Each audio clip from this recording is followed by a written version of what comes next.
So I know you guys probably seen the viral video of that Indian dude on X. Is this Indian dude, right? And you know, he's talking about racial preferences because he's talking about, oh, this is racist if you don't adhere to these dating preferences or whatever. And it's blown up, it's got 8 million views and people are kind of it's getting mixed reviews because of course it's an Indian dude talking about, oh, you're racist if you don't, you know, if you disclose a whole race, if you knock out a whole race, which I don't know exactly if he has a point because I haven't really watched the whole thing yet. So we're gonna really go into it. Having strict racial preferences is 99% of the time weird, racist, or all of the above. Now, I know that all of our collective attention spans are cooked to absolute fucking shit. So I'm going to ask of you something that Already lost me, but hold on. Having strict racial preferences is weird, racist. How? If I just said I only want to date black girls,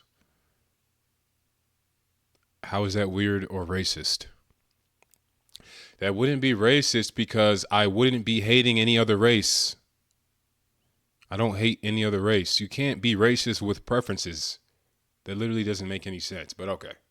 most creators will not ask of you, and that's that before you leave some bullshit reactionary comment, allow me to at least preempt whatever the fuck you're gonna say so we can have a semi-productive conversation. I just want to date within my culture. Okay, totally valid. You're not a part of this conversation, right? I would argue that that's not even a racial preference. That's a cultural preference, it's an ethnic preference, but it's not an exclusion of an entire race from your set of preferences. It's born from a desire to be close to your culture, which, again, in my mind is valid. The second reactionary response is going to be, well, I can't control what I'm attracted to. Well, valid point, okay? I can't either, but I still hold my position, right? So in order for me to respond to you, What? we're going to have to go through a little bit more nuance as to what race actually is and how sexual preferences are formed in societies. The first point here is that when most people refer to racial preferences, they aren't actually talking about the concept of race. When a white guy says that he's exclusively into Asian girls, he's not talking about girls that look like me with a wig on. He's talking typically about East Asian girls, Chinese, Japanese, Korean. So what we're talking about here is not really a racial preference.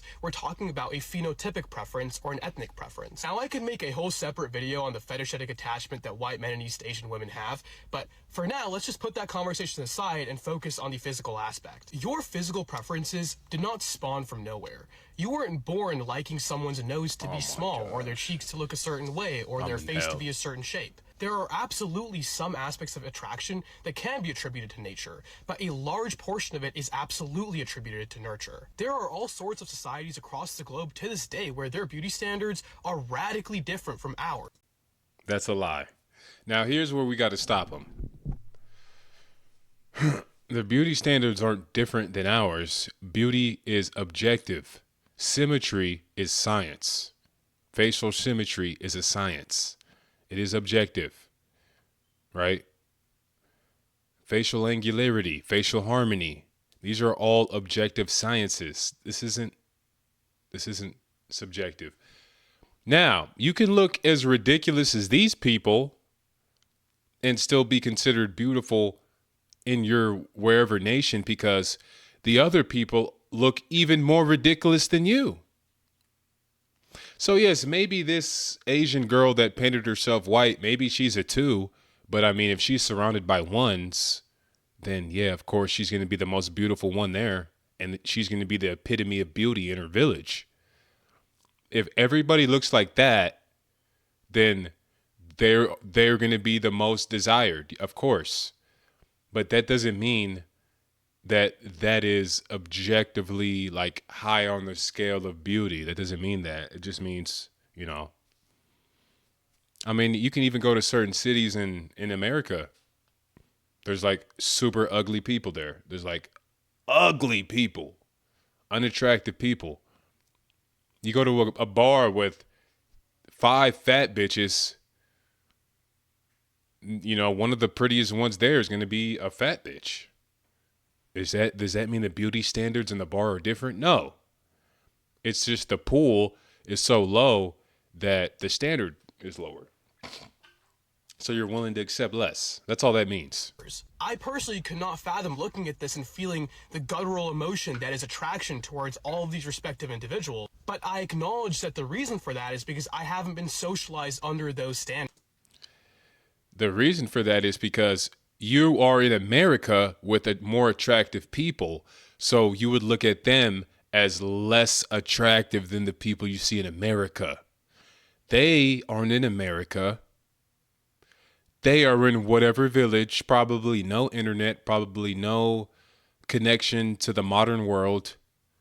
So, yeah, they have no comparison to go off of. So you don't think they're ugly because it's a social construct. You think they're ugly because they're just objectively uglier than the people here. Here, for example, is a woman who would have been considered beautiful in medieval Europe, but like that cranium would not be seen as beautiful in America. Once again, would be considered would be considered beautiful among chuds. Would be considered beautiful among a bucket of chopped women. A demographic of objectively chopped women.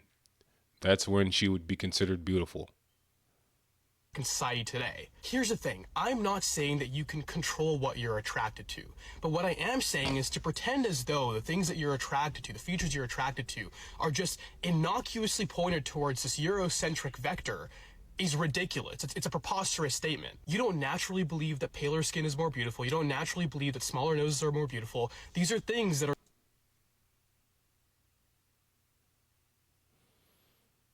Okay, he says we don't naturally believe that paler skin is more beautiful and that smaller noses are more beautiful. So where is he getting this from? If this is just like a constructed science, then where is he getting it from? Okay, Western science and Western beauty standards. Okay. So why does everybody want those women though?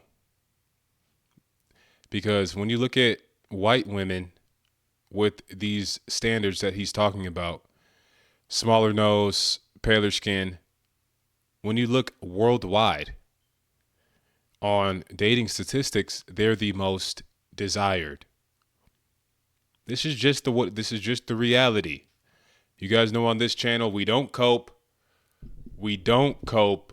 Listen, if you want to hear cope, go listen to this guy Woken Brownie's TikTok. And then you'll be happy, and then you'll skip away in your land of cope and nuance and drown yourself in the nuance hell. But here, we're just going to stick to the objective truths and the facts. White women and Asian women, the most desired women of all races worldwide. So the social construct, that's debunked. Because even in nations without the Western social European beauty construct, they still desire those women objectively, universally. So those traits that you said, the paler skin, smaller nose, you're not talking about European social constructs. You're talking about worldwide. You're talking about the world's preferences. So if you're saying we don't naturally like smaller nose and paler skin, it's a social construct, well, then you're just saying that the planet is a social construct, which doesn't make any sense. Drilled into you via socialization. Two things can be true at once, right? Firstly, you can acknowledge that you don't have any real control over what you're attracted to because it's this internal guttural reaction, but you can also acknowledge that those things are socialized, that those things are formed through a lens of white supremacy and Eurocentrism. Now, the Whites. What does that even have to do with this? What? second point is going to be about exclusionary racial preferences, which are absolutely racist. I could point to people who are Asian but look white but look black but look white. There is no genetic basis for race. So when you make blanket statements like, oh, I would never date a black woman, there are black women who look like all sorts of things. If you were a well, then he's probably not talking about those women then. When someone says I'm never going to date a black woman, you know what they're talking about. They're talking about a black ratchet girl that's talking too loud, patting her head with weave, super long nails. They're talking about that. They're not talking about like Janae Aiko. They're not talking about Ash Cash. You know what they're talking about. But this is the problem with liberals like him. It's just so difficult talking to you. It's so difficult talking to you guys. Like, it's so unpleasant. You guys make it hard. Social connections are supposed to be a two-way street. They're supposed to be engaging. You're supposed to be charitable with people so they can understand each other. But if one person is trying to understand somebody and the other person is just trying to like get them in all types of racist gotchas and xenophobic gotchas and homophobia and white supremacy gotchas, then it's like, okay. You know what I'm saying? That's all they're trying to do. When people say I'm not going to date a black girl, you know what they're talking about, bro. So, this extra shit hoops you're trying to jump through, like, people are just tired of that, bro. Attracted to someone, and then the thing that causes you to divert your attraction from them is learning that they're black or learning that they're Indian or learning that they're blank race or ethnicity. You are a racist individual. And this happens a lot more commonly than you think. It's just stated a little bit more covertly than the way that I've stated it to you. Like the number of times I'll be scrolling on this app and like a beautiful brown woman comes across my page who looks Indian to me because I'm a brown person, I can spot my own folk, but looks probably a little bit more ethnically ambiguous to other folk, and they like will be in the comments like trying to postulate what her ethnicity is, and then when she clarifies that she's Indian, they're like kind of baffled by that. They have to like ask if she's like mixed with something else or if there's like some other flavor in there because they're fucking racist. Or because Indians usually aren't attractive, so they're surprised that here's an attractive Indian girl. So they're like, what's going on here? That's like what's actually happening. That's like humans. That's like that's like pattern recognition. Like if I'm black, right? And I can read at an amazing level. I'm super articulate and smart and have a high IQ. And I don't know anything about basketball, and someone's like, I'm saying if, that's not true because I do know about basketball, but if somebody was like, whoa, what? That's like shocking. I'll be like, yeah, I know. Because it is. I wouldn't be like, oh, you're racist. What? You're racist because how could you say that it's shocking that a black guy can do all these things that are out of the norm for black people? Why would you be shocked? Well, because it's not the norm. That's why we're shocked. Because it's not the norm. Okay, they're racist. There's no other way to slice that cake, my friend. And I hate to state the obvious here, but I'll just end the video off like this. If your attraction is born out of racial stereotypes, you're obviously fucking racist, okay? Chad, you're fucking racist for liking Asian women because they're docile and they're tight. Like, you're fucking weird. You're a weirdo.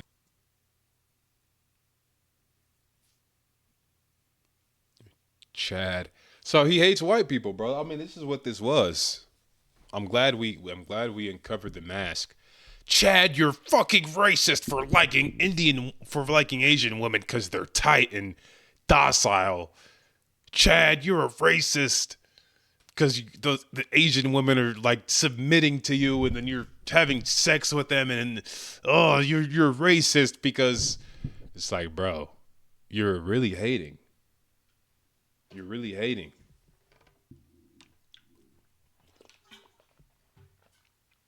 And it's not a good look. Guys, don't ever be caught out here hating like this. It's really a bad look. Chad, you're racist. How dare you have sex with all these Asians, and how dare you be so dominant with these Asians? That's racist. You're a fucking weirdo. I don't know how else to articulate that to you, but you're fucking weird. Just because you can't control something doesn't mean that you're absolved from the responsibility of assessing why you hold those thoughts and those beliefs and those preferences. And that is frankly the least What? you could do. Doesn't mean that you're absolved of the responsibilities to know why. Yeah, because she's hot. That's why. That's why we like them, because they're hot. It's that simple. It's that simple. But I mean, I don't know. This guy is he's clearly a blue pill liberal progressive. He's one of those guys. And I don't think he gets a lot of women, so I think it's making him really bitter, and it turned him to a hater. He's hating on Chads. You never want to be that guy, guys. You never want to hate on Chads or hate on Tyrones or hate on the successful people, men that are getting women, that are attractive, that are handsome, sexy, rich, fame, whatever. You don't want to hate on those people. You want to learn from those people. You want to understand those people. You want to take notes. So you can also replicate the success that they have, and you can go in your own way. You know, you don't have to be exactly like them. You don't have to have their ideology. You don't have to do exactly what they do. But figure out why they're rich. Figure out why they're handsome and sexy. Figure out why they're, all these things, why they're a Chad, and then do that for yourself as well so you can ascend. But when you start hating, that's when you're really shooting yourself in the foot, because you have to realize you're hating on success. You're hating on things that are objectively good. Attraction, like handsome, rich, sexy, like all these things are objectively good. So when you hate on those, you're making those things your enemy. So how do you fight how do you fight handsome? How do you fight handsome narrative? You be ugly. We see this with the body positivity movement. Like, this is actually true. What do they do to fight? Oh, you don't have to be skinny. You don't have to do that. You don't have to. This is body shaming, all that. What do they do to fight that? They get fat. They're fat. They argue for the fat side. They identify with the fat side. They do fat propaganda because they hated on the skinny fit, which means now they have to take the opposition. And this is exactly what you don't want to do, because you're nerfing yourself. Right? So if you hate on the rich people, this is like socialist, that are like, oh, billionaires shouldn't exist, and millionaires, they have too much money and they should give their money away, and da da da da. What are you going to be? You're going to have to oppose these people. Now you're going to have to take the side of the poor, identify as a poor person, and this is going to be your people, poor people that are socialists, that take government handouts and things like that. That's who you're with now. So this is when you oppose good, you are bad. It's very simple. So this guy, when he opposes Chads, Tyrones, and rich, sexy, handsome men, not that I'm gay or anything, but just have to give the full description. When he opposes that, he's choosing his side. Ugly, gay, submissive, not submissive, ugly, gay, beta. And then you have to fight for them. That's why all the liberals literally look the same. They all look the same. So that's just some advice for you guys.